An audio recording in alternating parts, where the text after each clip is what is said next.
मनुष्य ने हमेशा रात के आकाश में देखा है और अंतरिक्ष के बारे में सपने देखे हैं।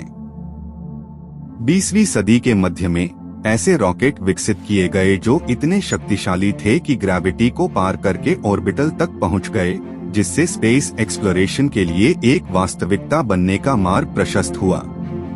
1930 और 1940 के दशक में नाजी जर्मनी ने लंबी दूरी के रॉकेटों को हथियार के रूप में इस्तेमाल करने की संभावनाओं को देखा। द्वितीय विश्व युद्ध के अंत में लंदन पर 200 मील रेंज V2 मिसाइलों से हमला किया गया था, जो 3500 मील प्रति घंटे से अधिक की गति से इंग्लिश चैनल पर 60 मील की ऊंचाई पर थी। द्वितीय विश्व युद्ध के बाद संयुक्त राज्य अमेरिका और सोवियत संघ ने अपने स्वयं के मिसाइल कार्यक्रम बनाए। 4 अक्टूबर 1957 को सोवियत संघ ने अंतरिक्ष में पहला आर्टिफिशियल सैटेलाइट स्पुतनिक 1 लॉन्च किया। 4 साल बाद 12 अप्रैल 1961 को रूसी लेफ्टिनेंट यूरी गगारिन वोस्तोक 1 में पृथ्वी की परिक्रमा करने वाले पहले मानव बने। उनकी उड़ान 108 मिनट तक चली और गगारिन 327 किलोमीटर लगभग 202 मील की ऊंचाई पर पहुंचे। पहला अमेरिकी सैटेलाइट एक्सप्लोरर 1 31 जनवरी 1958 को ऑर्बिट में गया। 1961 में एलन शेपर्ड अंतरिक्ष में उड़ान भरने वाले पहले अमेरिकी बने। 20 फरवरी 1962 को जॉन ग्लेन की ऐतिहासिक उड़ान ने उन्हें पृथ्वी की परिक्रमा करने वाला पहला अमेरिकी बना दिया। अपोलो 12 ने 14 नवंबर 1969 को दूसरी चंद्रमा लैंडिंग के लिए लॉन्च किया।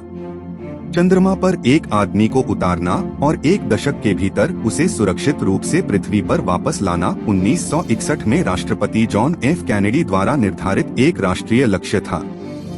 20 जुलाई 1969 को अंतरिक्ष यात्री नील आर्मस्ट्रांग ने मानव जाति के लिए एक विशाल छलांग ली, चंद्रमा पर कदम रखा। 1969 और 1972 के बीच चंद्रमा का पता लगाने के लिए 6 अपोलो मिशन बनाए गए थे। 1960 के दशक के दौरान अंतरिक्ष यात्रियों के उतरने से पहले मानव रहित अंतरिक्ष यान ने चंद्रमा की तस्वीर खींची और जांच की।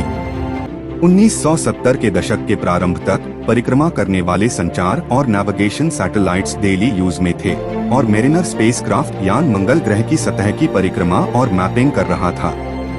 दशक के अंत तक वायेजर स्पेसक्राफ्ट ने बृहस्पति और शनि, उनके रिंग्स और उनके चंद्रमाओं की इमेजेस वापस भेजी।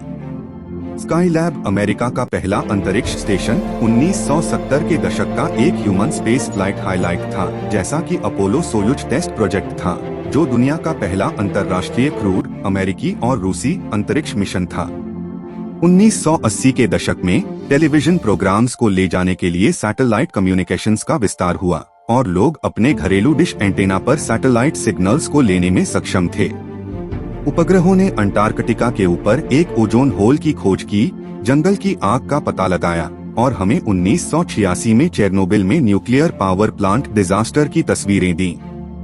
खगोलीय उपग्रहों ने नए तारे खोजे और हमें अपनी आकाशगंगा के केंद्र का एक नया दृश्य दिया।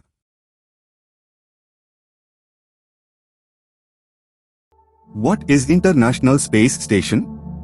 इंटरनेशनल स्पेस स्टेशन लो अर्थ ऑर्बिट में एक रिसर्च लैबोरेटरी है।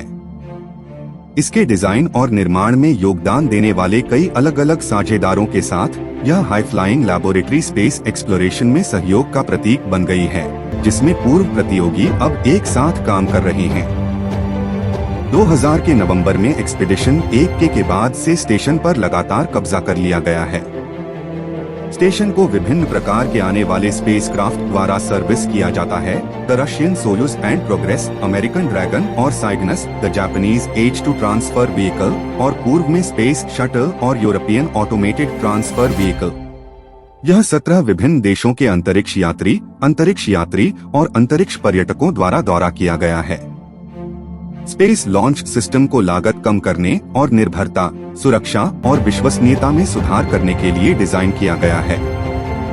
अधिकांश अमेरिकी सैन्य और साइंटिफिक सैटेलाइट्स को विभिन्न प्रकार के मिशनों के लिए डिजाइन किए गए खर्चीले लॉन्च वाहनों के एक परिवार द्वारा ऑर्बिट में लॉन्च किया जाता है।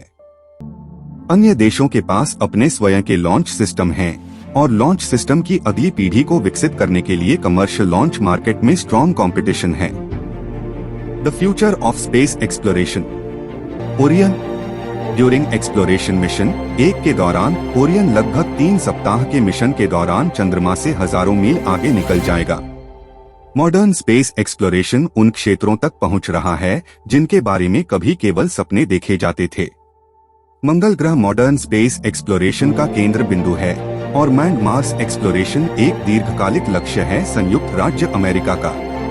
नासा 2030 के दशक में मानव को लाल ग्रह पर भेजने के लक्ष्य के साथ मंगल ग्रह की यात्रा पर है।